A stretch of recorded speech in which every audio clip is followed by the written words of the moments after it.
આપણે જોઈ શકીએ છીએ કે આપણો દૂધ પાક એકદમ ઘાટો ઘાટો રબડીદાર બન્યો છે। આજની મારી દૂધ પાકની રેસીપી તમને ગમે તો એક લાઈક ને એક સબસ્ક્રાઈબ જરૂરથી કરજો। હાલો, જય શ્રી કૃષ્ણ। મારા કિચનમાં બધાનું હાર્દિક સ્વાગત છે। આજે આપણે બનાવીશું સરસ મજાનો દૂધ પાક। દૂધ પાક માટે મેં અહીંયા 4 ચમચી એકદમ સરસ બાસમતી ચોખા લીધા છે। એને આપણે ચોખા પાણી હંમેશા પાણીથી ધોઈને જ ઉપયોગ કરી લેવાનો। અહીંયા આપણે ચોખાને 2 પાણીએ સરસ ધોઈ લઈએ। આપણા ચોખા પાણી આપણે 2-3 પાણીએ ધોઈ લીધા છે। હવે એમાં નાખીશું આપણે પાણી। હવે એને આપણે 5 મિનિટ આપણે એને પલાળવા દેશું। આપણે અહીંયા ચોખા એકદમ સરસ પલળી ગયા છે। હવે આપણે એક મિક્સર જાર લેશું। એમાં આપણે 2 ચમચી જેટલા ચોખા અંદર ઉમેરી દેશું। 2 ચમચી ચોખા અંદર નાખી દેશું। હવે એમાં નાખીશું આપણે 10 નંગ જેટલી કાજુ। અહીંયા મેં બદામ લીધી છે, એને ગરમ પાણીએ પલાળી અને એની છાલ ઉતારી અને એમાં આપણે ઉમેરી દેશું। એને પણ 10 થી 15 જેટલા નંગ આપણે લીધા છે। એમાં નાખીશું આપણે મિલ્ક પાવડર। એક નાનું પાઉચ મળે છે, એ મેં લીધેલું છે, એને આપણે આમાં ઉમેરી દઈએ। એમાં નાખીશું આપણે સ્વાદ પ્રમાણે, ટેસ્ટ પ્રમાણે તમે જેટલી ખાંડ ઉમેરતા હો એટલી આપણે ખાંડ અંદર ઉમેરી દઈએ। એમાં નાખીશું આપણે અડધા કપ જેટલું દૂધ અને આપણે નાખીશું એમાં કેસર। હવે આપણે આ બધું તમે એકદમ સરસ આની એક પેસ્ટ આપણે બનાવી લઈએ।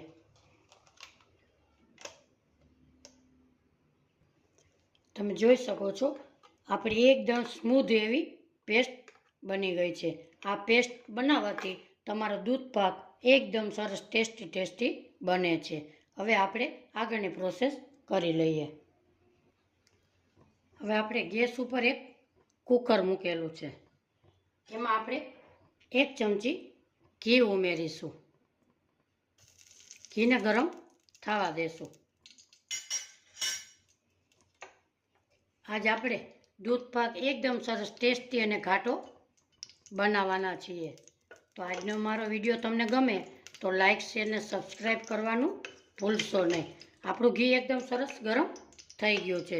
હવે આપણે એમાં નાખીશું ચોખા। જે ચોખા પલાળેલા હતા એને આપણે અંદર ઉમેરી દઈએ।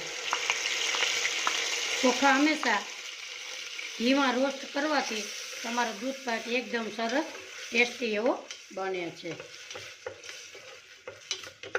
હવે આપણે 2 મિનિટ આ ચોખાને અંદર રોસ્ટ કરી લઈએ। આપણા ચોખા ઘીમાં એકદમ સરસ રોસ્ટ થઈ ગયા છે। હવે આપણે 1 લીટર ફૂલ ફેટવાળું દૂધ લીધું છે, હવે એને આમાં ઉમેરી દઈએ।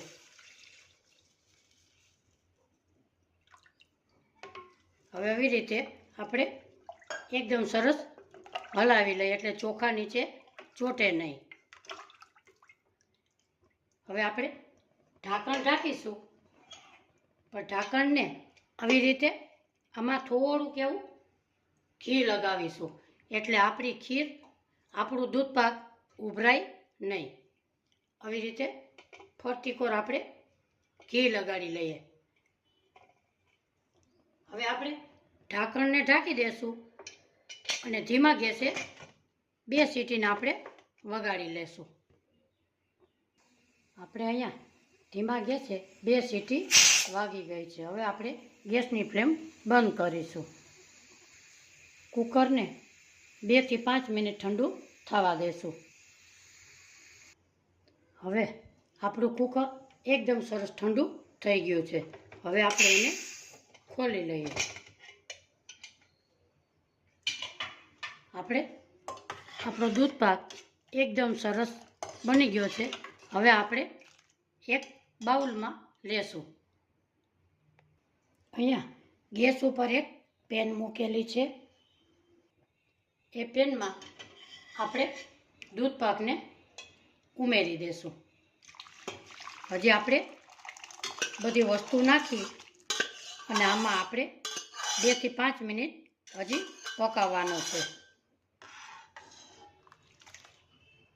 હવે આપણે ઓલી પેસ્ટ બનાવી હતી એ અંદર ઉમેરી દઈશું.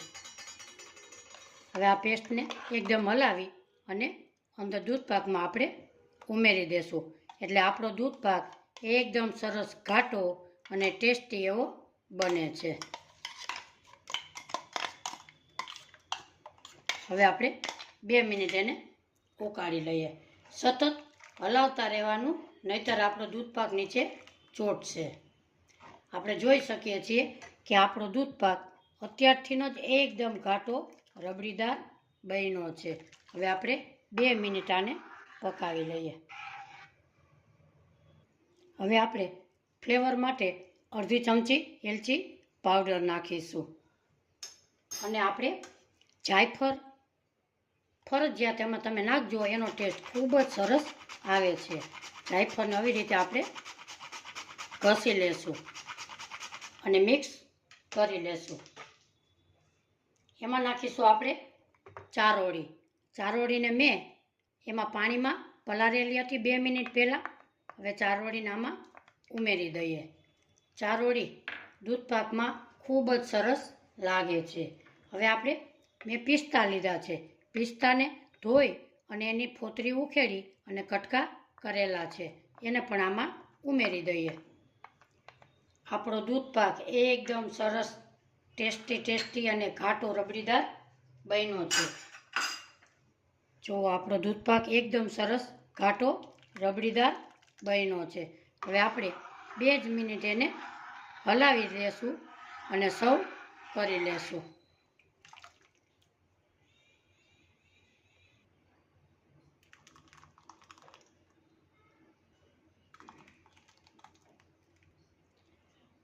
આપણે ઉપર પિસ્તાની સર્વ કરીશું.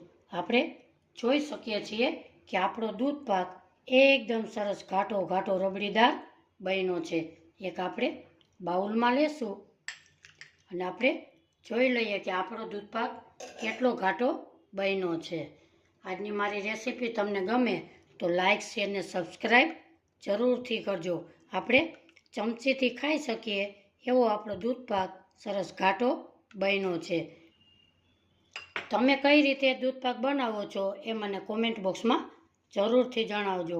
ફરી મળીશું એક નવી રેસીપી સાથે. ત્યાં સુધી બધાને મારા જય શ્રી કૃષ્ણ.